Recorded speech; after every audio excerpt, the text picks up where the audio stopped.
Are we on? I think we're We're on. on. Yeah. Yep. Hey, everybody, Tech Talk Together Tuesday with John and Ed. I'm Ed Meyer, Sales Director for BUILDSTR. John Delgado, Cloud Solutions Architect. All right, we are almost officially at the end of the year. Tomorrow is maybe tomorrow is the beginning of the holiday season, depending on what your work schedules are. John and I were talking, and we thought let's not go too heavy in the paint on tech stuff today. And he suggested like, hey, let's maybe do a year and wrap up and talk about what we're grateful for. And I was literally thinking at the same time, I was like, man, I've learned from multiple people in my life who were advisors or mentors about the power of gratitude. So I just was like, let's kind of go down that road. So John, what if we did, and we didn't talk about a plan for this. This is very much where we try to make this authentic and uh, not necessarily off the cuff, but like an authentic conversation.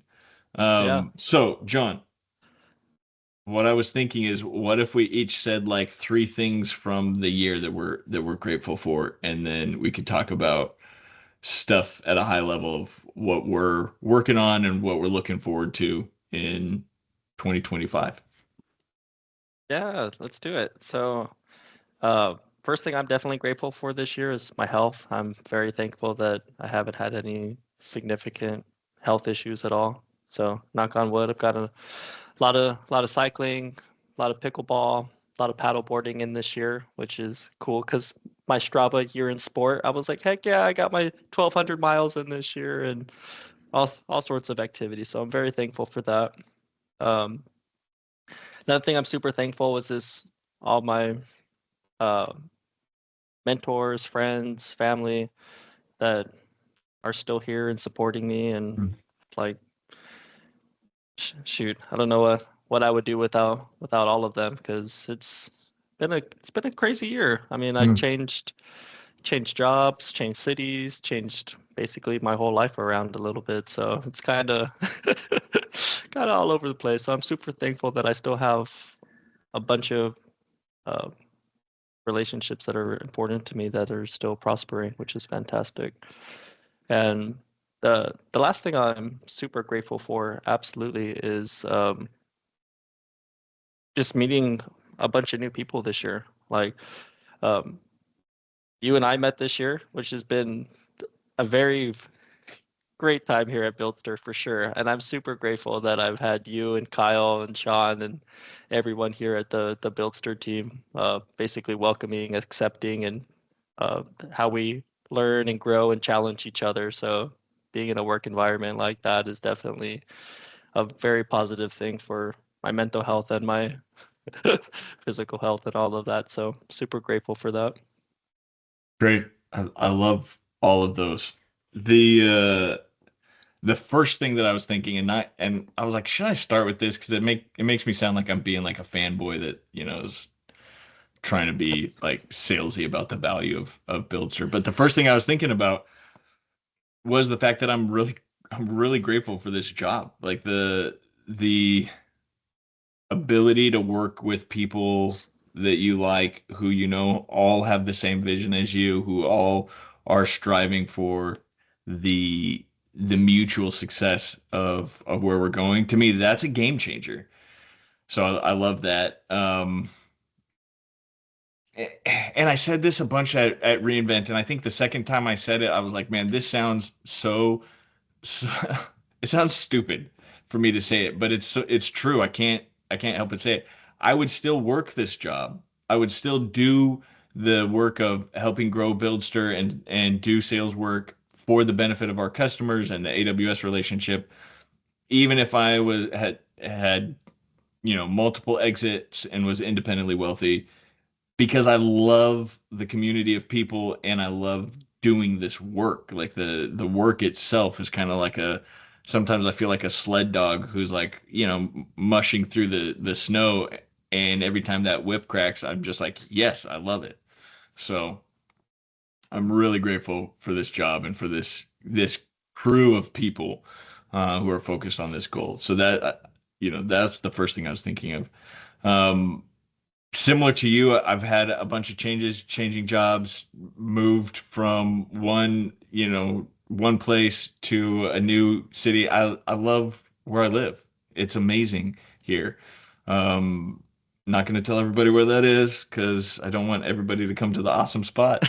Um, but yeah, it's great living here. And the third thing that I'm grateful for is my family. Like not third because it's last, but just in maybe the order of operations because where my head's at since this is our Tech Talk Together Tuesday. But you know, my kids, my wife, the everything that we're building.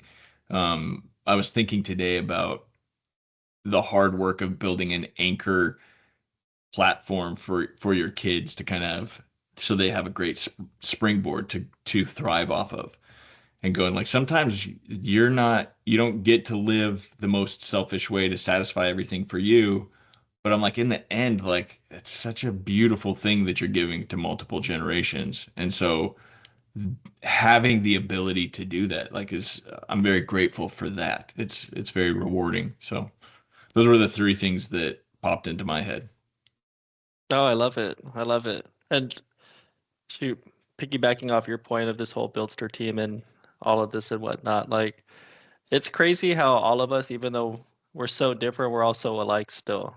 And the emotional intelligence and empathy and sympathy and everything that we just allude from here towards everyone that's on our team is it's crazy. And I'm like you said, super grateful for all of that too, because being in an environment where people understand you, see where you're coming from, and have similar vision to you is critical to not just the success of whatever company, right? But like success for your personal, professional self as well. Yeah.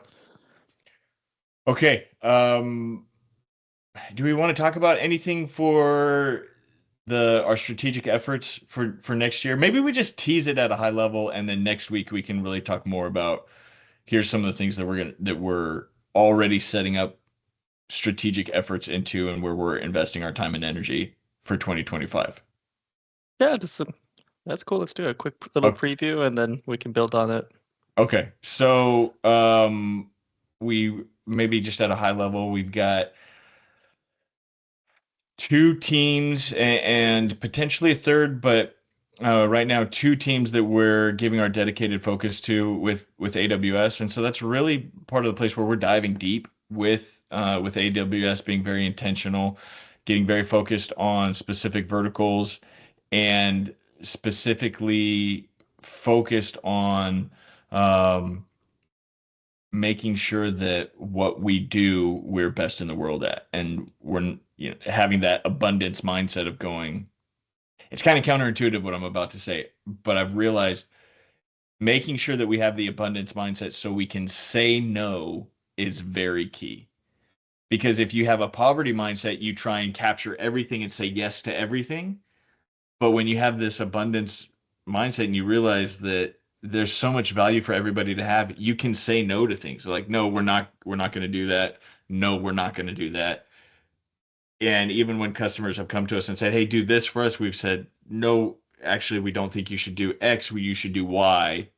Knowing when we say you should do Y, they're going to say no to us, and being okay with that has been a real key. So I think at a high level, the things that to, maybe aren't full teasers, but just to talk about is we are going deep with a small number of teams, very dedicated in the focus of what we're working on, very focused on our specific offerings, and basically understanding that that focus and that dedication we're going to be saying no to things, but it's because there's so much value for everyone to have out there. And there's what is it, 3,400 partners in the Amazon in the AWS partner network, and so there's a lot of amazing partners out there. So that's kind of the high level view that I feel is like good to share. Anything that you want to add to that, John? No, but I will build on to what you already said with being able to really focus on our customers and who we're helping to give them the best solution and the best customer experience possible, which is I feel like something we've really like prided ourselves on this entire year and since I've been here, right? And uh, it's we've gotten great feedback for it, and I love that we're able to do that, and it's one of like I feel like one of our core values now. So Yeah, it's that's the reason that Buildster hit advanced tier 7 months after becoming eligible. It's the reason that the vast majority of our customers have basically said, we want to just keep working with you. Um, it's like it's not a platitude when we say we want what's best for the customer. yeah, it has been crazy being on some calls and being like, sorry, I don't think we're actually the best solution for you at this point in time. Like, and just being that brutal honesty, uh, Well, it builds that's trust, just so refreshing. Yeah, absolutely, and absolutely. But that trust is why, we were on a call and a CEO basically said, well, I just want you guys as advisors. And you were able to very candidly say, you actually need hands-on keyboard expertise, not just an advisor. And the CEO got a little concerned and was saying, well, are you saying that my people aren't good? And you were able to candidly say, no, your people are great, but there's a difference between depth of expertise and depth of capability. And your team has the depth of capability, they don't have the depth of expertise. And so you were able to help guide him through and say a hard truth in a way that was not hard for him to hear. Um, so that I think all of that builds that foundation of trust of, like we're not here to just try and take as much money as possible. We're here to add as much value as possible. yeah, and definitely, and I can't steal credit for that saying. Actually, that comes from another one of my great mentors that I've been very, very fortunate to have in my life. And his saying is always capability is different from maturity. And it really resonated with me. And it's something that I just carry around to this day. And so it's little things like that is being able to reflect on the people and mentors that have had a positive Hmm. impact in my life and like being able to recall this stuff because you can't be old and wise if you weren't young and dumb. And I feel like I've been very fortunate where I've had a lot of mentors that have been there, done that, and have really helped and guide me to be able to have conversations like that. So like, again, going back to my appreciation for all of them. Great. I love it. Well, on that note, we will see you all next week and hope you have a wonderful holiday season and enjoy time with your friends and family, your loved ones, those that are dear to you. And take a moment and even if you just, write it down for yourself or share it with a friend, but come up with a few things that you're grateful for. And it really has a dynamic impact on your outlook in life and your moment to moment experience of the life you're living. Absolutely. Happy holidays. See y'all next Tuesday.